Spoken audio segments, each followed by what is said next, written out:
बोलिए सतगुरुदेव की जय। साहेब बंदगी, साहेब बंदगी, साहेब बंदगी। मानुष तेरा गुण बड़ा, मास न आवे काज। हाड़ न होत है आवरण, त्वचा न बाजन बाज। हे भाई, सतगुरु कहते हैं कि ये मनुष्य के शरीर जो है मरने पर किसी काम में नहीं आता। ना तो जलाया जाता है, नहीं तो जल में बहवाया जाता है, ना तो जमीन में गाड़ा जाता है। इसके सिवा ना इसके हड्डी चमड़ा इसके कुछ भी काम नहीं आता है। जानवर के चमड़े के ढोल बनते हैं, उसके हड्डियों के खाद बनते हैं, और ऊन के सब कुछ काम में आ जाता है। हाथी के जो हड्डी होता है उसके बहुत तरह के खिलौने बनते हैं। ये सब जानवर के कुल उसके जो है खाल और हड्डी काम में आता है। मनुष्य के केवल गुण काम में आता है। इसकी गुण की महिमा है।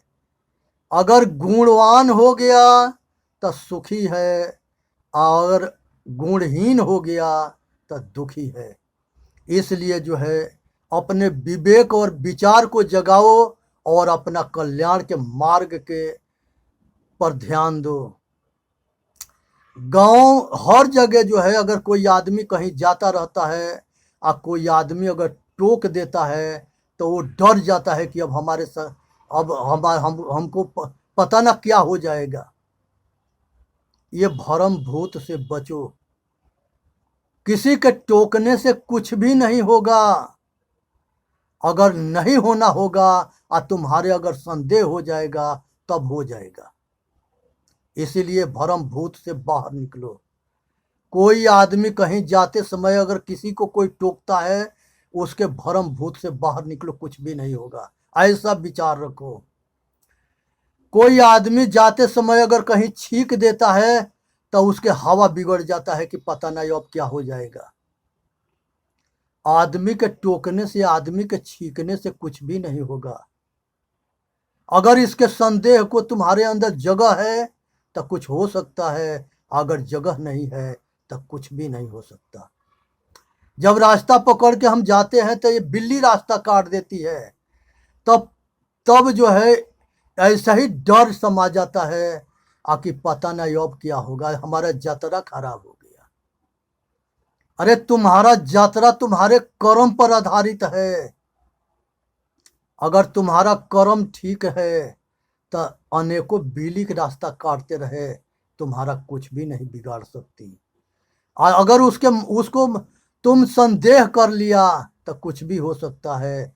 और अगर इस भरम भूत को जगह दे दिया तो कुछ भी हो सकता है। और ये भरम भूत को त्याग दिया कि कुछ भी नहीं होगा, ज्ञानी बनो तो कुछ भी नहीं होगा। ये अटल रहो अपने आप पर।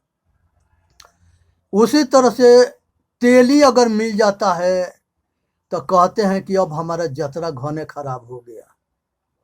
बहुत तेली के मुंह देख करके यात्रा वापस करने के लिए घर आ जाते हैं। ये भी एक पाखंड है। तेली तेल पेर करके देता है, उससे तुम्हारा यात्रा खराब नहीं होता, और उसके मुंह देखने से तुम्हारा यात्रा खराब होता है। ये पंडितन के पाखंड है। इस पाखंड में नहीं पड़नी है। अपना दिमाग के बत्ती जलाओ और उजाला में जो है अंधेरा को भगाओ, अंधविश्वास के भगाओ, अब प्रकाश के लाओ। विवेकशील बनो, आत्मज्ञानी बनो।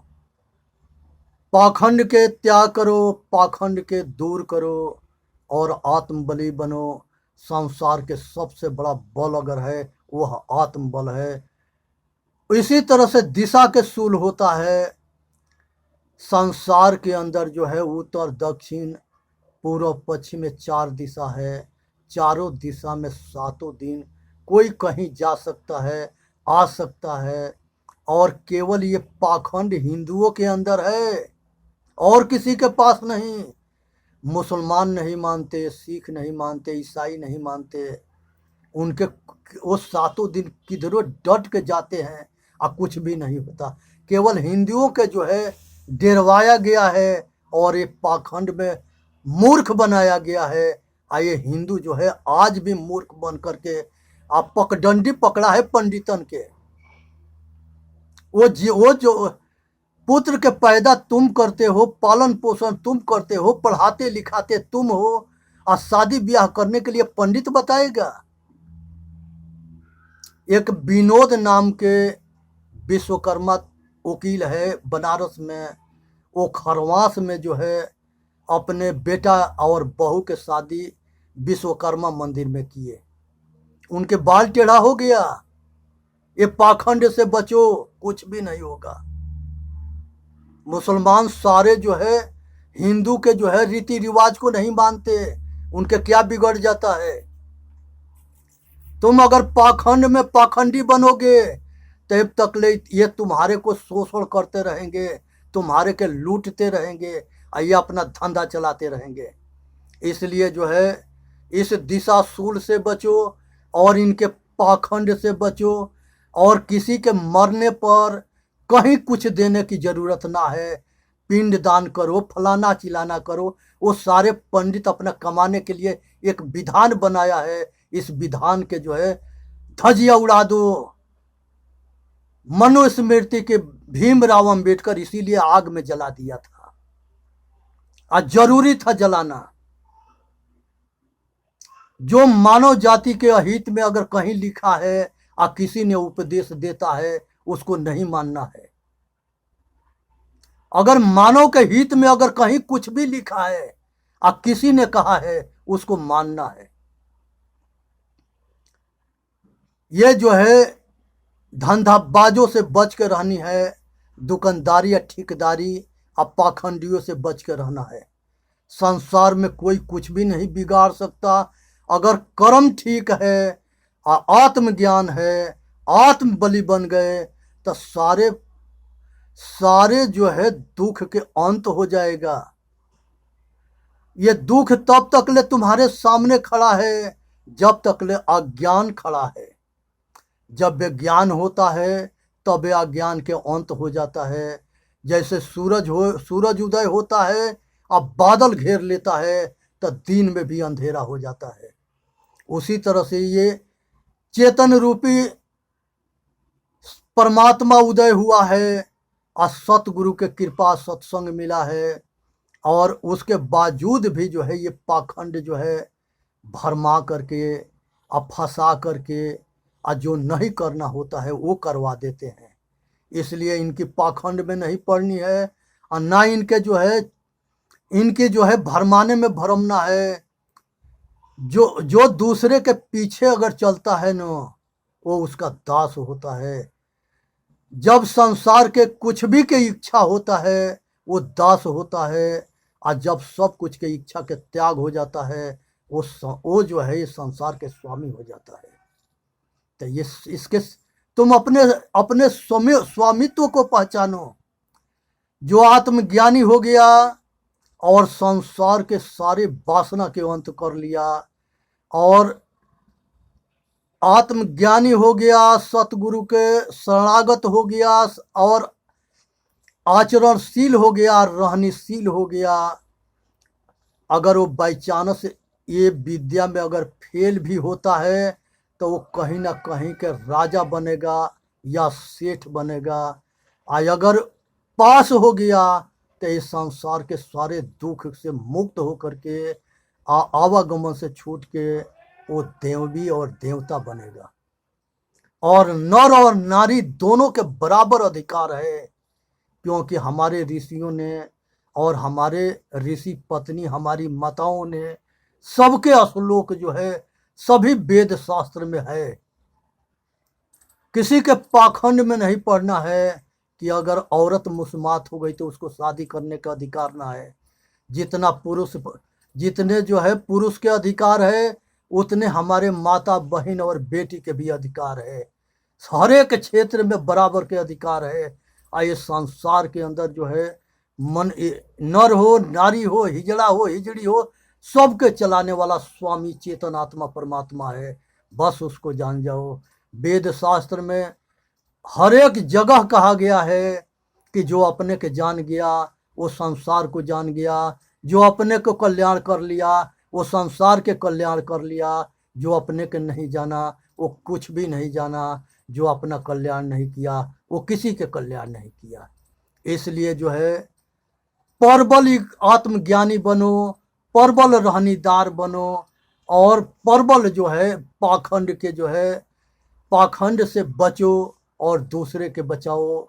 संसार के सभी महापुरुषों के ये समाज के सेवा करते थे और सभी रक्षा भी करते थे, और सबके दिल के अंदर यही आग थी कि ये मानव जाति के कल्याण कैसे हो, ये कैसे इसका उद्धार हो, ये समाज कैसे सुखी हो।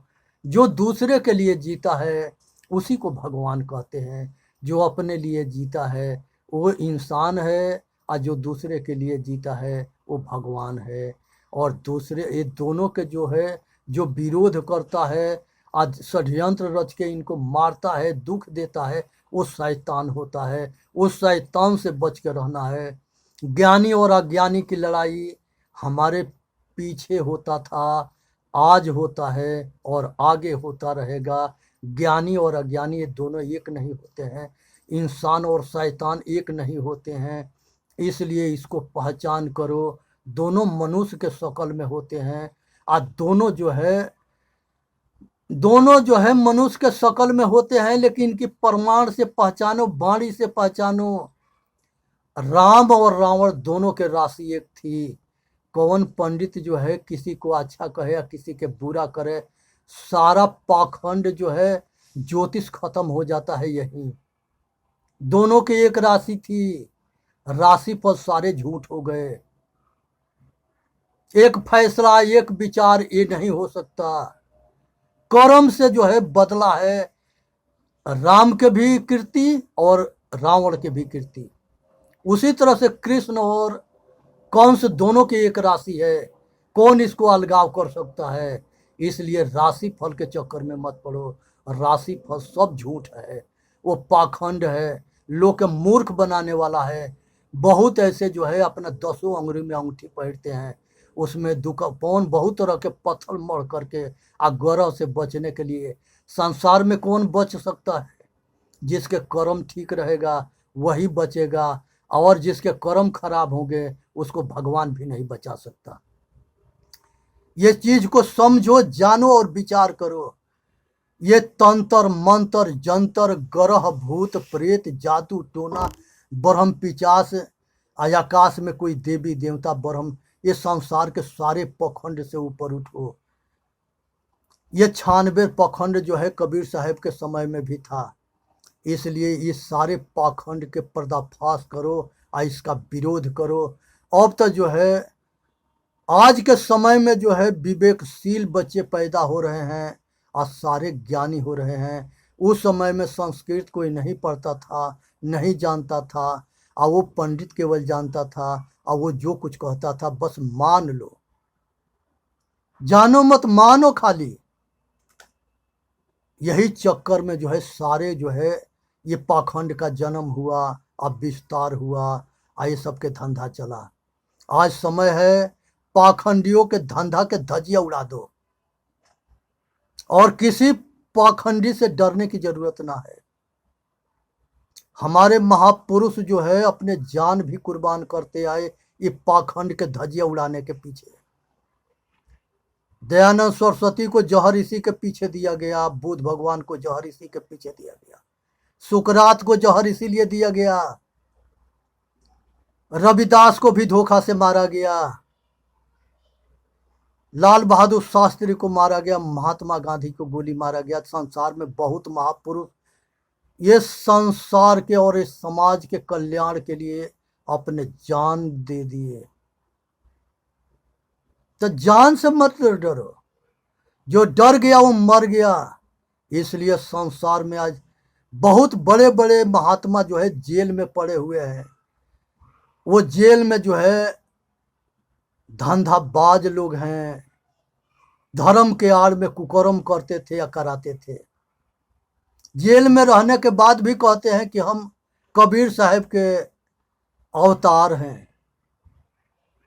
हम भगवान है। और महापुरुषों के छवि खराब करते हैं, इसलिए इनसे बचे, सावधान रहे। ये सरकार जो है बहुत अच्छी काम करती है, और जो जैसा राजा को राजा मिला, मिला डोम के डोम, जैसा के तैसा मिला, मिला सोम के सोम। इस संसार के अंदर राजा को राजा मिला, मिला डोम के डोम, जैसा को तैसा मिला, मिला सोम के सोम। जैसा मिलता है उसको वैसे ही मिल जाते हैं। अगर शराबी जो है भट्टी पर जाएगा तो उसको शराबी मिल जाएंगे, सत्संग में जो जाएगा उसको सत्संगी मिल जाएंगे। तो ये दोनों पहलू जो है, एक सिक्का के दो पहलू है। ये मनुष्य के दो विचार है, अच्छे और बुरे।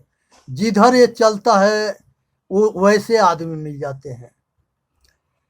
ये जो है राजा परीक्षित जो के पास जो है, ये कलयुग जब जाता है तो कहता है कि प्रभु द्वापर के अंत हो गया, अब कलयुग हमारे राज करने के समय आ गया, अब आप आखिरी राजा हो, बताओ कि हम कहाँ रहेंगे। उन्होंने राजा परीक्षित जो है कलयुग से कहते हैं, तन मन वचन और कर्म से अगर कोई किसी के दुख देता है या जान मारता है, जो हिंसा करता है, तुम वहां रहोगे, उसके जो है बर्बाद करोगे, ये तुम्हारा काम है। दूसरे नंबर पर जो है, जो किसी के बेटी बहन माता दादी नाना नानी किसी नारी की अगर जो इज्जत लूटता है, अब बात बना के चकमा दे करके इज्जत लूटता है और उसके सील भंग करता है, उसके जान मारता है, ये दूसरा तुम्हारा स्थान है रहने के, उसका भी विनाश करना तुम। वहां दो जगह हो गया।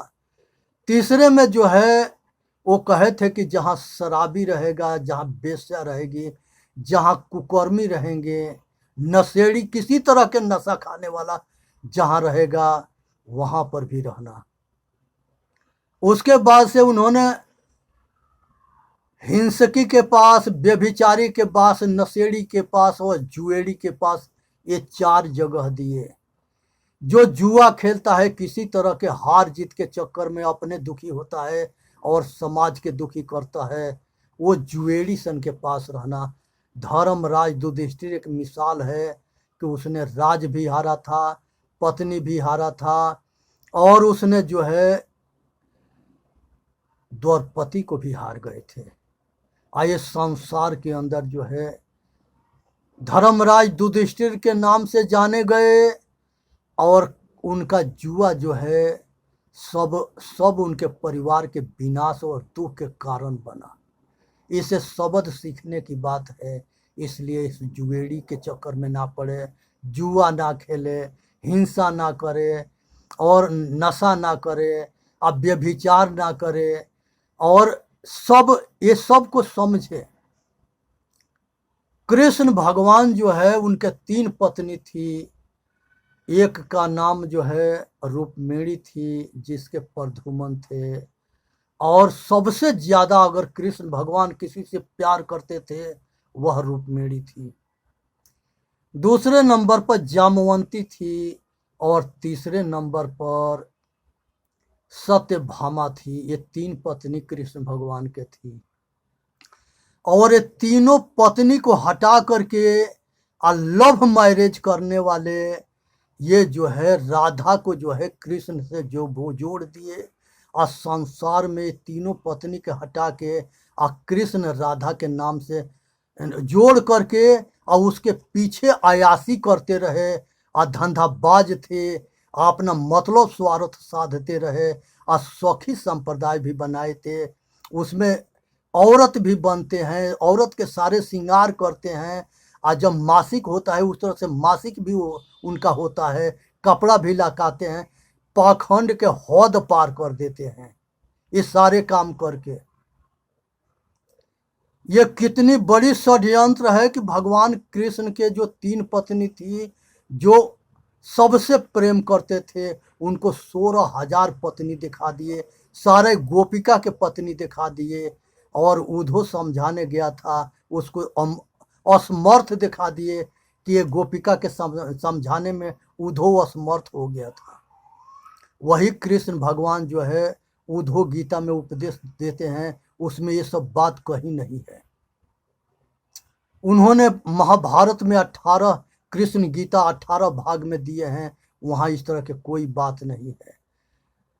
ये संसार के मूर्ख बना दिए, ना कहीं वेद में है, ना कहीं शास्त्र में है, ना कहीं उपनिषद में है। ये पौराणिक ढकोसला में डाल करके कृष्ण भगवान के छवि खराब कर दिया गया, और ये समाज देखता रहा और उसी के पीछे धंधाबाज अपना सीधी करते रहे, अयायासी करते रहे, अब बेटी बहन के माता सबके जो है सील भंग करते रहे, इज्जत लूटते रहे, मंदिर के अंदर भी लूटते रहे, सब देखते रहे। क्योंकि जब भ्रष्ट जब होते हैं राजा, तो राजा के प्रजा भी भ्रष्ट होती है, और वहां पर जो है दुख से कोई बचा नहीं सकता। जहाँ राजा ही अयासी हो, जहाँ के प्रजा अयासी हो, वहाँ किसी के सम्मान के रक्षा कौन करेगा। आज के डेट में जो है एक जोगी महाराज हैं, आदित्यनाथ जोगी, ये जो है सौभाग्य भारत के है कि ऐसा महापुरुष जो है भारत के मुख्यमंत्री बना है। ऐसा ही महापुरुषों की आज जरूरत है। मोदी भी एक संत के जैसा है, और आदित्यनाथ नरेंद्र मोदी भी एक संत के जैसे काम कर रहे हैं, और आदित्यनाथ जोगी भी बहुत अच्छा काम कर रहे हैं। ये दोनों सराहनीय नेता है आज के डेट में। आज यही कारण है कि ये बात हम नहीं करते, पूरा विश्व स्तर पर इन लोगों के 1 नंबर स्थान है। आज जो है अधर्मियों के जो है पराजय हो रही है, सत्य के जय हो जीत हो रही है, और इससे जो है धर्म के ये रक्षा कर रहे हैं। एक समय था रामकृष्ण हुए, एक समय था बलिराम कृष्ण हुए, आज समय है नरेंद्र मोदी आदित्यनाथ जोगी हुए हैं। ये दोनों महापुरुष कल्याणकारी है।